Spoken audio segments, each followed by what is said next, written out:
స్వాధీనంలో తీసుకున్నామని, నీ ఆరాధన జరగడానికి నీవు నడిపించుకున్నామని యేసయ్య పరిశుద్ధ నామములో అడిగి వేడుకొనుచున్నాము తండ్రి. ఆమేన్. ప్రియమైనటువంటి దేవుని సంగమా, ఈ దినమునకే ఏర్పాటు మనల్ని చేతిలో నుండి మనలను తప్పించులాగా తండ్రి అయినటువంటి విజ్ఞాపన ప్రార్థన చేస్తున్నారు. చాలా మంది చాలా సమయాల్లో అనేకమైనటువంటి ఆలోచనలు కలిగి అనేకమైనటువంటి కష్టములలో ఇబ్బందులలో బ్రతుకుతూ చెప్పుకోలేనటువంటి పరిస్థితులతో ఒంటరితనాన్ని కూడా భరిస్తూ బ్రతుకుతూ ఈ బ్రతుకును ఏ విధంగా బ్రతకాలో అని తెలియక భయపడుతూ ఉంటారు. నా జీవితంలో నాకు ఎటువంటి భయము లేదన్న వాళ్ళు చేయగలరు. నా జీవితంలో నాకు ఎటువంటి భయము లేదు అన్నవాళ్ళు. ప్రతి ఒక్కరికి ఏదో ఒక చిన్న భయము పెద్ద భయము, భయం అనేటువంటి దురాత్మ చేత ప్రతి ఒక్కరూ ఏదో సందర్భంలోనో సమయంలోనో ఆవరించబడతారు. ఈ భయం ఎప్పుడైతే నీలోని నాలోని ప్రవేశిస్తుందో మనలో ఉన్నటువంటి అధిక శక్తి ఏదైతే ఉంటారో శారీరకంగాను మానసికంగాను, ఈ యొక్క శారీర సంబంధమైనటువంటి శక్తి, మానసికమైనటువంటి శక్తి, ఈ ధైర్యాన్ని నెమ్మదిగా మనలో ఏం చేస్తుంది? ఈ భయము తగ్గించడము మొదలు పెడుతుంది. ఎప్పుడైతే ఈ భయం అనేటువంటి దురాత్మ దేవుని యందు విశ్వాసము వచ్చినటువంటి వాళ్ళలోకి వస్తుందో, ఎప్పుడైతే లోక సంబంధమైనటువంటి భయము దేవుని యందు విశ్వాసం వచ్చినటువంటి వారిలోకి వస్తుందో, వారు దినదినము లోకమునకు భయపడుతూ విశ్వాస జీవితంలో దిగజారిపోతూ ఉంటారు. విశ్వాస జీవితంలో దిగజారిపోతుంటారు. విశ్వాసంలో తొట్టిల్లుతుంటారు.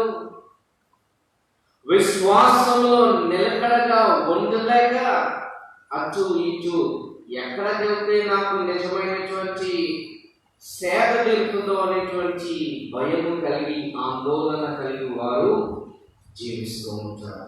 క్రైస్తవులు అనేకమైనటువంటి ప్రజలు ఇటువంటి విశ్వాసాన్ని మాత్రమే కలిగి ఉండటం మనము అనేక సందర్భాల్లో చూస్తాం. మనలో కూడా అటువంటి వారు అనేకమైనటువంటి వారు ఉంటారు. ఎప్పుడైతే ఈ లోక సంబంధమైనటువంటి భయం నిన్ను ఆవరిస్తుందో, దేవుని యందు భయము నీకు పోతుంది. బాగా గుర్తుంచుకోండి, లోక సంబంధమైనటువంటి భయము నిన్ను ఆవరించినప్పుడు నీ దేవునికి నీవు భయపడుట మానేస్తావు. ఎవరైతే నీ దేవుని యందు భయభక్తులు కలిగి జీవిస్తారో వారు లోక సంబంధముగా ఎటువంటి కష్టమునకు భయపడరు, తొట్టిల్లబోరు, ఆందోళన. అందుకనే యేసయ్య ఈ మాటలను ప్రకటిస్తూ ప్రార్థన చేస్తూ జ్ఞాపకం చేస్తున్నారు. వారు ఆందోళన చెందకుండా వారికి నేను వాక్యం ఇచ్చింది. I have given the word of God. వారు ఆందోళన చెందకుండా, భయపడకుండా, దుష్టుని చేతిలోని పడిపోకుండా నేను వారికి ఏమి ఇచ్చాను? వాక్యమును ఇచ్చింది. చూడండి ఒకసారి చదువుతాం. 13వ వచనం. ఇప్పుడు నేను నీ యొద్దకు వచ్చుచున్నాను, నా సంతోష వారి యందు పరిపూర్ణమగునట్లు లోకమందు ఈ మాట చెప్పుచున్నాను. వారికి నీ వాక్యమిచ్చి ఉన్నాను. నేను లోక సంబంధిని కానొచ్చు, వారిని లోక సంబంధులు కారు గనుక వారిని లోకము ద్వేషించు. లోకము చేత నీవు ద్వేషించబడితే దేవుని చేత ప్రేమించబడు. యేసయ్య మాటలను విజ్ఞాపన ప్రార్థనగా తెలియజేస్తున్నారు. ప్రియమైనటువంటి దేవుని సంగమా, అందరూ ఈ వాక్యం చూడాలి, వాక్యాన్ని వినాలా. బయట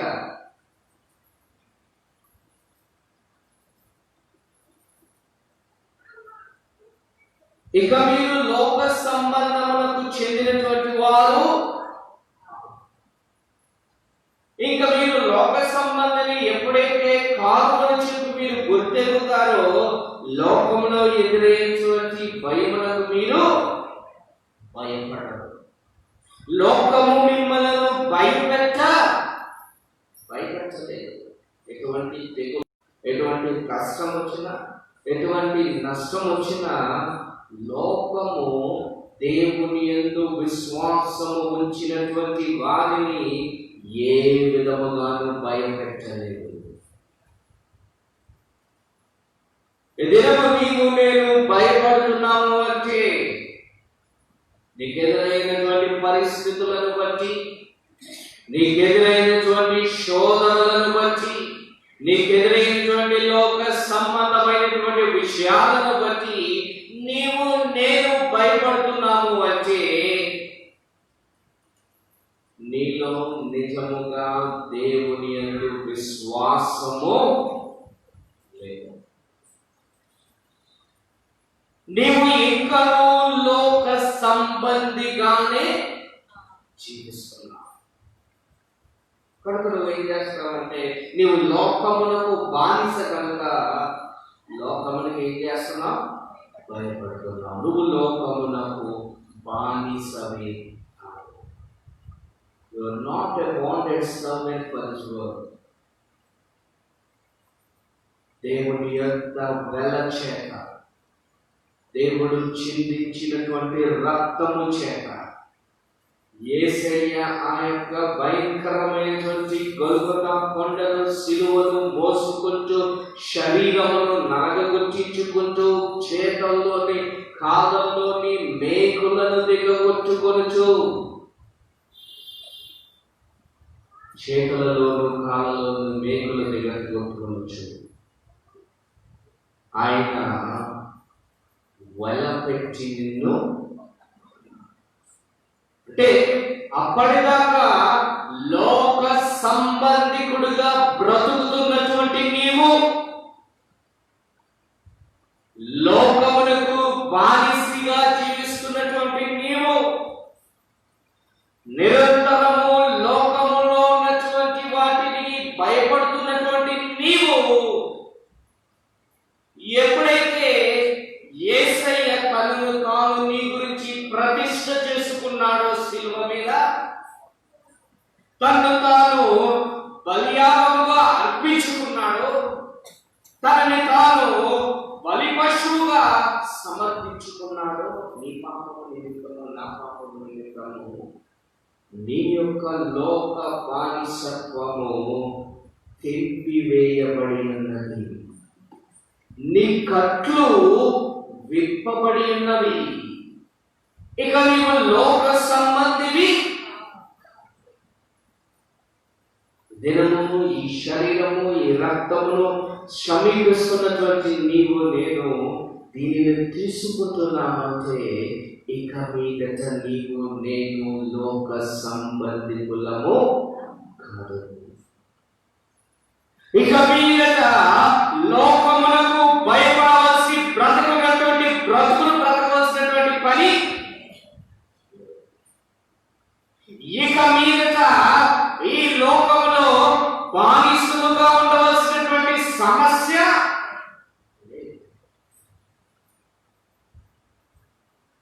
ప్రియమైనటువంటి దేవుని సంగమా, యేసయ్య నీ గురించి నా గురించి నిరంతరము విజ్ఞాపన ప్రార్థన చేస్తూ ఇవ్వబడినటువంటి నిబంధన నిమిత్తమై తనను తాను ప్రతిష్ఠ చేసుకున్నటువంటి ఈ నిబంధనను బట్టి ధైర్యాన్ని ప్రసాదిస్తున్నారు. ఎవరైతే ఇది యేసయ్య యొక్క శరీరము, ఇది నా గురించి యేసయ్య చిందించినటువంటి రక్తము, ఇది యేసయ్య నా గురించి వెలగా ఖర్చు పెట్టినటువంటిది అని చెప్పి గుర్తు పెంచుకుని దాని యందు నిజముగా విశ్వాసము ఉంచుతారో వారు దేవుని సంబంధికులుగా ఎంచబడతారు. వారు లోకంలో మరి ఎన్నడూ భయపడకుండా జీవిస్తారు. వాడు నిబంధన యందు బలమును చేకూర్చుకుంటారు.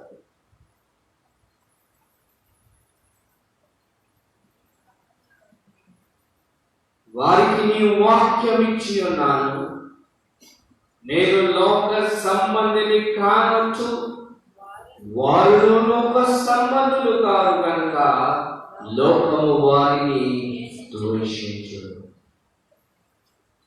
దినములో అనేకమైనటువంటి క్రైస్తవులు ఎవరు పెట్టరు, దేవునికి దూరంగా ఎందుకు వెళ్ళిపోతున్నారు అంటే వారు భయము అనేటువంటి దురాత్మ చేత ఆవరించబడి ఉన్నారు. తాగుడు కాదు, వ్యసనం కాదు, పేకాట కాదు, మరి ఏదో కాదు. వారికి ఏముందండి? భయము. భయము అనేటువంటి దురాత్మ. భయము ఎవరిలో అయితే ఉంటుందో వాడు దేవుణ్ణి మనస వాచ కర్మల ఆరాధన చేయలేడు.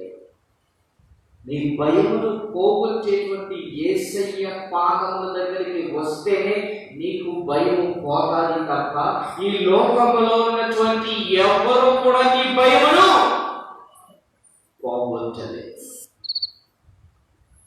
లోకాన్ని జయించినటువంటి పునరుద్ధానుడై తిరిగి లేచినటువంటి యేసయ్యే ఈ లోకంలో ఉన్నటువంటి భయమును నీలో తీసివేయగలడు. దాని బానిసత్వము నుండి నిన్ను వెలుపలకి రప్పించి తల ఎత్తుకుని బ్రతికేలాగా చేయగలడు. ప్రియమైనటువంటి దేవుని సంగమా, అందుకని అంటున్నాడు, నేను లోక సంబంధిని కానట్టు వారు లోక సంబంధులు కారు కనుక లోకము వారిని ద్వేషించు. నీవు లోకముల నుండి వారిని తీసుకొని పొమ్మని నేను ప్రార్థించలేదు, కానీ దుష్టుని నుండి వారిని కాపాడుమని ప్రార్థించుచున్నాను. దేవుని యొక్క ప్రార్థన, దేవుని యొక్క వాక్యము, దేవుని యొక్క ఆలయము, దేవునికి సంబంధించింది ఏదైనా సరే నీవు దుష్టిని నుండి తప్పించబడాలని చెప్పి ఆలోచన చేస్తాను తప్ప నిన్ను తీసుకెళ్లి దుష్టుని చేతికి అప్పచెప్పడు. బానిసగా బ్రతుకుతున్నటువంటి భయములకు బానిసగా బ్రతుకుతున్నటువంటి నిన్ను విడుదల నుంచి నీకు ఫ్రీడమ్ ఇస్తారు. You are not anymore slave. నువ్వు ఇక బానిసవు కాదు. దేనికి? ఫ్రీడమ్ వస్తారు, స్వాతంత్రము నీకు ఇస్తారు. ఎవరి మీద ఆధారపడి జీవించేటువంటి బ్రతుకును తీసివేస్తారు. నీ బ్రతుకు యందు నీకు సంతృప్తిని కలగజేస్తారు. నీవు నడిచేటువంటి త్రోవలో నీకు తోడుగా ఉంటుంది. ఇక మీద లోకమునకు భయపడటం మానివేసి, చాలాసార్లు చెప్పుకున్నాం, అంటా ఉంటారు కదా, ఇంకా కొన్ని ఉన్నాయండి, ఇంకా కొన్ని ఉన్నాయి.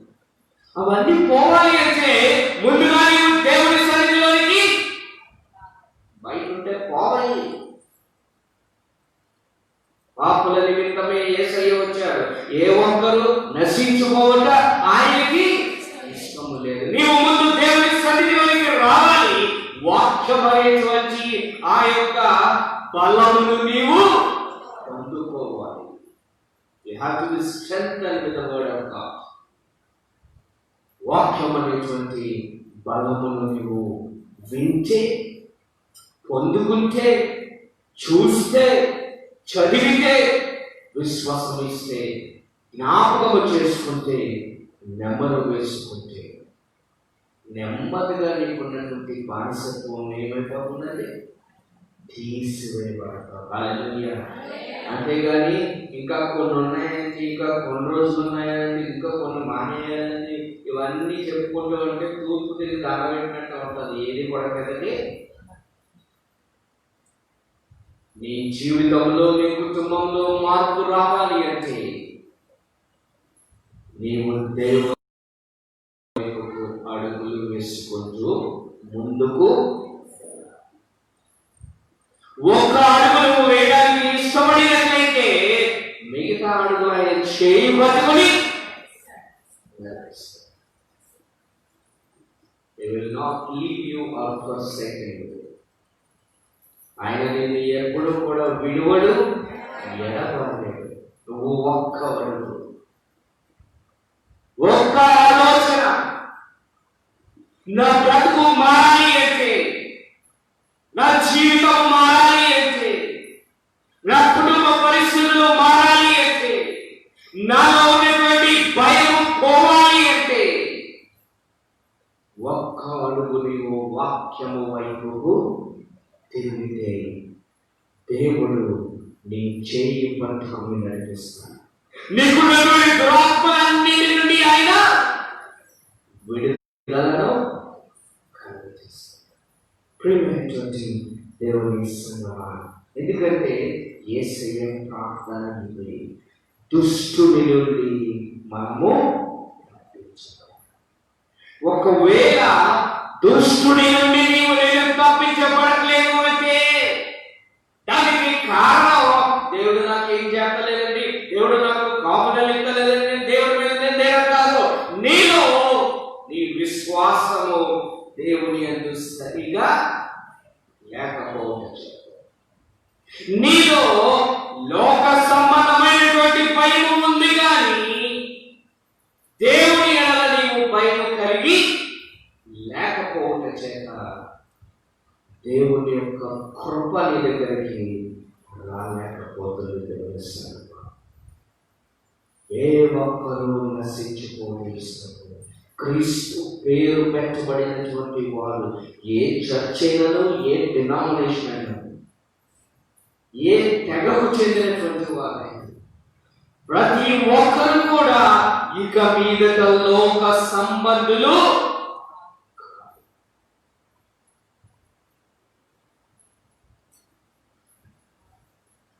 నేను లోక సంబంధిని కానొచ్చు, వారును లోక సంబంధులు. The image has been changed. ఎప్పుడైతే నీవు క్రీస్తు యందు విశ్వాసము ఉంచి ఉన్నావో, వాక్యము వినడానికి ప్రయత్నిస్తున్నావో, వాక్యము వినాలి అనే ఆలోచన నీలో వచ్చిందో, నీ రూపము రూపాంతరముగా చేయబడుతుంది. You are made into the image of Christ. నీవు క్రీస్తు యొక్క రూపంలోనికి తీర్చిదిద్దబడతావు. ఎప్పుడైతే నీవు రూపాంతరము పొందుకున్నావో, మరి ఎన్నడూ లోకమునకు భయపడవలసినటువంటి అవసరం లేదు. యుద్ధము యెహోవాది. ప్రయాసపడి భారము మోస్తున్నటువంటి సమస్తమైనటువంటి జనులారా, నీవు ఎవరైనా సరే, నీ ప్రయాసపడి ఉన్నావా? ప్రయాసతో నీవు భయాందోళనలు చెందుతున్నావా? దేవుని దగ్గరకు రావాలి. ఇంకా కొన్ని ఉన్నాయండి, తర్వాత వస్తానండి, అవి మారిపోయాక ఇది మానేసాక దేవుని సన్నిధికి వస్తాను అంటే నీలో విశ్రాంతి నీకు. The solution will be delay. మీకు రావాల్సినటువంటి సమస్య యొక్క పరిష్కారం ఇంకా వాయిదా వేయబడుతుంది, కానీ దానికి పరిష్కారము దొరకదు. ఆలోచన చేయండి ప్రియమైనటువంటి దేవుని సంగమా, ఎవరి బిడ్డలారా, నీవు దేవుని వైపుకు తిరిగితే your image will be changed. దేవుని వైపుకు తిరిగిన వెంటనే నీవు రూపాంతరము చెందుతావు. ఎప్పుడైతే రూపాంతరము చెందుతావో యేసయ్య మనలో ఉన్నటువంటి రూపాన్ని నిన్ను దుష్టుని చేతికి అప్పచెప్పడు. చేయి పట్టుకుని నిన్ను నడిపిస్తాడు, విశ్రాంతిని కలగజేస్తాడు. హల్లెలూయా. సత్యమందు వారిని ప్రతిష్ఠ చేయము, నీ వాక్యమే సత్యం. The truth is the word of God. దేవుని యొక్క మాట సత్యము. అందుకనే యేసయ్య తన తండ్రికి విజ్ఞాపన చేస్తున్నాడు, దేవా నీ వాక్యాన్ని వారికి ఇచ్చాను, నీ వాక్యం వారి దగ్గర ఉన్నది కనుక వారు దుష్టుని చేతులకు అప్పగించబడకుండా నీవు వారిని కాపాడు. ఇప్పుడు సత్యమందు వారిని ఏం చేస్తున్నానండి? ప్రతిష్ఠ చేస్తున్నాను. I have established them in the name of truth. సత్యమందు ప్రతిష్ఠ చేస్తున్నాను. ఏంటి ఆ సత్యము? లోకంలో మరి ఎక్కడ దొరకనటువంటి సేవ, విశ్రాంతి, లోకంలో మరి ఎక్కడ దొరకనటువంటి ఆదరణ, లోకంలో మరి ఎక్కడ దొరకనటువంటి సహాయము, లోకంలో ఎక్కడ దొరకనటువంటి శక్తి.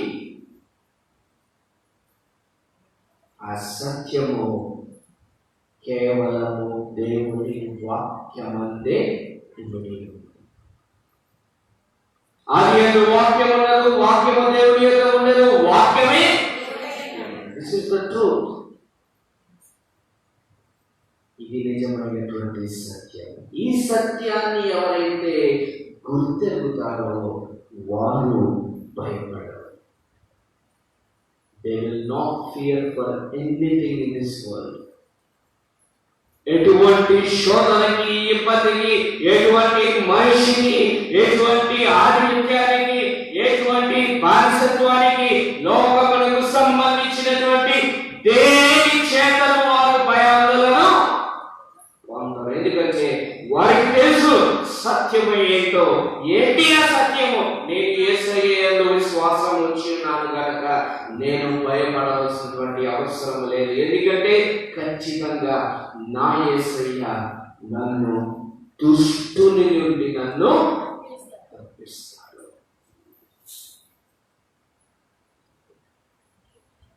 సత్యమందును వారిని ప్రతిష్ఠ చేయమని వాక్యమే సత్యం. నీవు నన్ను లోకమునకు పంపిన ప్రకారం నేను వారిని లోకమునకు పంపింది. యేసయ్య ఎందు నిమిత్తము వచ్చినాడని నశించిపోతున్నటువంటి ఆత్మలను వెలిగి రక్షించబడి బానిసత్వమును అనుభవిస్తున్నటువంటి, లోక బానిసత్వము అనుభవిస్తున్నటువంటి ప్రజలను, లోకములో ఉన్నటువంటి బంధకాల నుండి విడుదలను కలిగించడానికి, తండ్రికి దూరంగా బ్రతుకుతున్నటువంటి ప్రజలను తిరిగి తండ్రి యొద్దకు నడిపించడానికి. This is the purpose of Jesus Christ. Yesu యొక్క ఉద్దేశము ఈ లోకంలోనికి రాముట ఇది. ప్రియమైనటువంటి దేవుని సంగమా, కనుక గుర్తుంచుకో, ఆయన లోకములకు ఏ విధంగా అయితే పంపబడి ఉన్నాడో ఇప్పుడు నీవు కూడా పంపబడి ఉన్నావు. నీవు కూడా యేసయ్య వలె రూపాంతరము చెందినటువంటి తర్వాత వాక్యము అనేటువంటి సత్యములో ప్రతిష్ఠింపబడిన తర్వాత ఈ వాక్యమైనటువంటి ధైర్యం నీ హృదయంలో ఉంచుకుని నిన్ను ఎవరైతే కొన్నారో వెలబెట్టి వారికి నీ యజమానుడికి, నీ నిజమైనటువంటి యజమానుడికి భయపడి నీవు ఈ లోకములో ఆయన నీ పైన పెట్టినటువంటి బాధ్యతను నెరవేర్చు. కష్టమంటే ముందు పడిపోయేది మనమే అంట క్రైస్తవులు. చిన్న కష్టం వస్తే తోలాడిపోయేది క్రైస్తవులు. చిన్న కష్టం వస్తే గుడికి దూరంగా వెళ్ళిపోయేది క్రైస్తవులు. అందరూ బాగానే ఉన్నారు, సత్యం తెలిసినటువంటి మనమే ఇంకా కొన్ని ఉన్నాయండి, అయిపోయాక వస్తాను. జాగ్రత్త. సత్యము ఒకానొక దినమున కనుమరుగవుతుంది.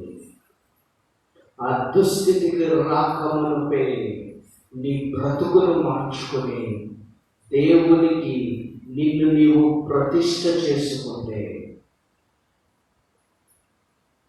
నీ యొక్క విలువ నీవు తెలుసుకుంటే, నీ యొక్క బలము ఎక్కడుందో తెలుసు. సంసోనుకి బలం ఎక్కడ ఉంది?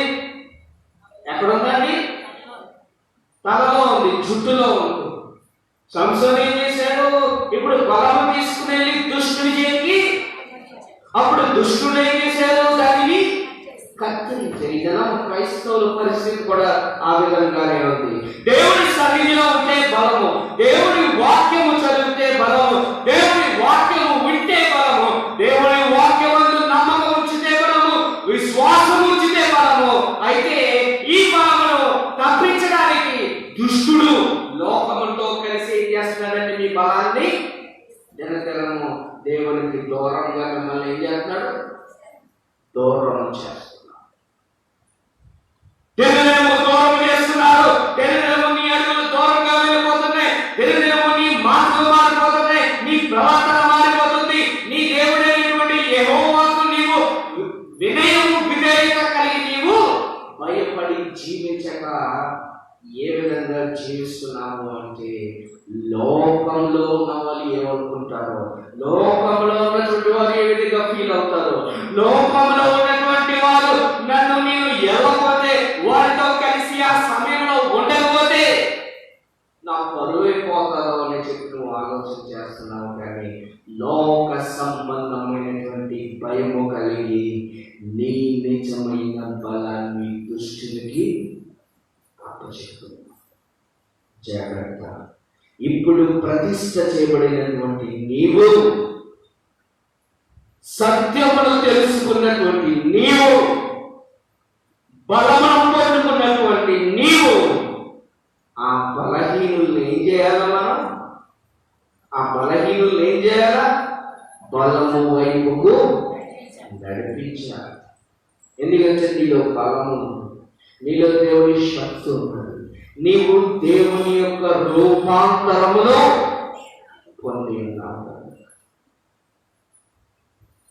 ఈ బలహీనుల్ని దేవుని యొక్క బలము పొందుకునేలాగా, వారు కూడా ధైర్యవంతులాగా బ్రతుకులాగా నీవు యేసయ్య ఏ విధంగా అయితే పంపబడి ఉన్నాడో లోకానికి, నీవు నేను కూడా ఈ లోకమునకు పంపించబడి యేసయ్య చేస్తున్నటువంటి ప్రార్థన, సత్యమందు వారిని ప్రతిష్ఠ చేయను. నీ వాక్యమే సత్యము, నీవు నన్ను లోకమునకు పంపిన ప్రకారమును నేను వారిని పంపాను. This is the reason for your selection. ఇందు నిమిత్తమే నీవు దేవుని చేత ఎన్నుకోబడ్డావు. ఇందు నిమిత్తమే నీవు దేవుని చేత ప్రతిష్ఠింపబడ్డావు. వారిని సత్యమందు ప్రతిష్ఠ చేయబడినట్లు వారి కొరకే నన్ను ప్రతిష్ఠ చేసుకో. సో మనందరినీ ఆ ధైర్యంతో నింపుటకే, మనందరికీ ఆ ఫ్రీడమ్ స్వాతంత్రం ఇచ్చుటకే, మనందరినీ కూడా ఆ బలము కలిగి అనేకమైనటువంటి బలహీనులను బలపరుచుతూ విశ్రాంతి లేని వారికి విశ్రాంతిని కలగ చేయుటకే యేసయ్య తనను తాను ప్రతిష్ట చేసుకున్నాడు. ఎప్పుడైతే ఈ యొక్క త్యాగాన్ని, ఈ యొక్క పర్పస్, ఉద్దేశాన్ని, యేసయ్య యొక్క ఉద్దేశము, తండ్రి యొక్క చిత్తాన్ని ఎవరైతే నెరవేరుస్తారో వారు దేవుని యొక్క బలమును పొందుకుంటారు.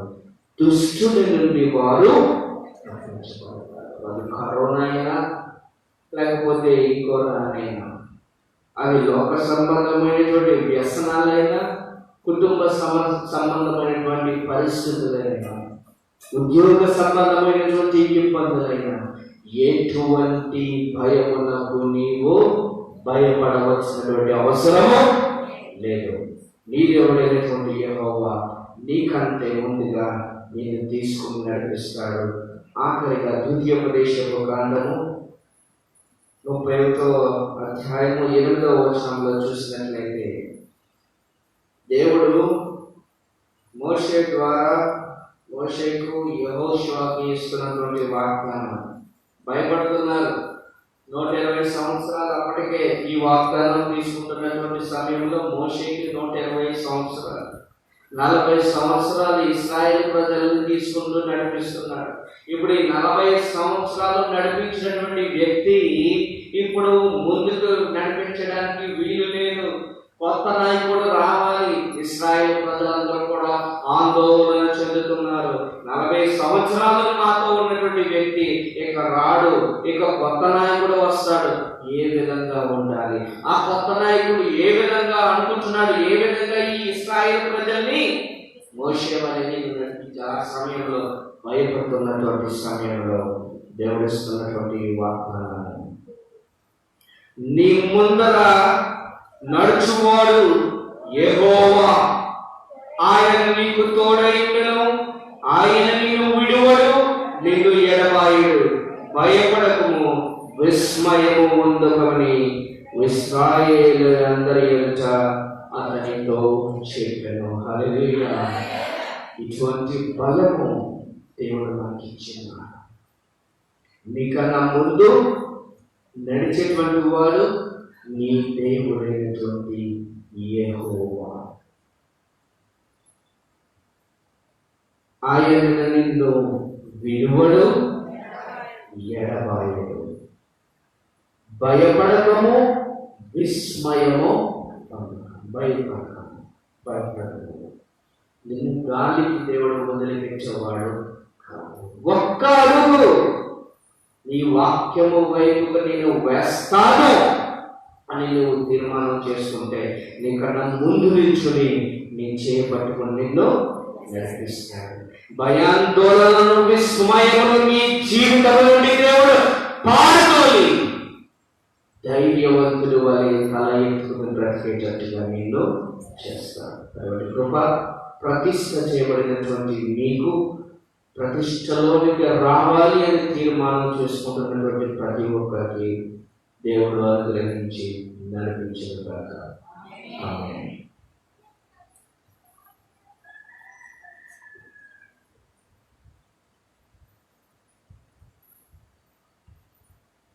ప్రార్థన చేసుకుంటాం. మా ప్రభువానికి వందనాలు. ఈ యొక్క నెల ఆరంభంలో మరొక శుభవచనం ద్వారా మాతో మాట్లాడినందుకు మీకు స్తోత్రాలు. మీ ముందర నడుచుకోవాలి భయపడుతుంది. నిర్భరం కలిగి ఉండు, ధైర్యంగా ఉండు. అవును, యేసయ్య తన శిష్యులతో మాట్లాడారు.